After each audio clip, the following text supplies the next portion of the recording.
បាទសួស្តីបងប្អូនទាំងគ្នាខ្ញុំសូមមកណែនាំ page ផ្លូវការរបស់ខ្ញុំមួយបាទមានឈ្មោះថា Admin Tech បាទឈ្មោះហើយនឹង logo គឺដូចគ្នាជាមួយនឹងបាទ TikTok ដែរហើយខ្ញុំបាន post កម្មភាពជាច្រើនទាក់ទិនជាមួយនឹងវិស័យ MMO ណា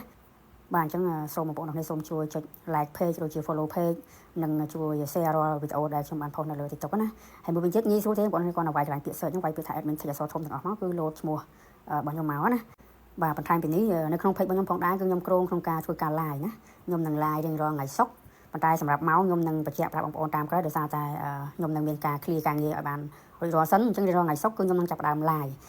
អញ្ចឹងជាឱកាសមួយដែរសម្រាប់បងប្អូនដែលគាត់មានចម្ងល់ច្រើនជាមួយនឹងវិស័យ MMO សូមត្រៀមសំណួរបាទតម្លាក់សំណួរចូលនៅក្នុងការ live របស់ខ្ញុំនឹងច្បាច់យកសំណួរបងប្អូនអរគ្នាហ្នឹងមកឆ្លើយនៅក្នុងការ live តែម្ដងបាទអញ្ចឹងសូមបញ្ជាក់ឡើងវិញថាសម្រាប់ការ live គឺខ្ញុំ live រាល់ថ្ងៃសុក្រណាប៉ុន្តែចំពោះម៉ោងហើយនឹងការចាប់ផ្ដើមនៅថ្ងៃណាគឺថ្ងៃសុក្រណាអីចឹងគឺខ្ញុំនឹងបញ្ជាក់ប្រាប់បងប្អូនអរគ្នានៅក្នុង TikTok របស់ខ្ញុំតាមក្រោយក៏ដូចជាខ្ញុំបាន update នៅក្នុង Facebook page របស់ខ្ញុំផ្លូវការតែម្ដងណាអូខេអរគុណច្រើនបងប្អូនអរគ្នា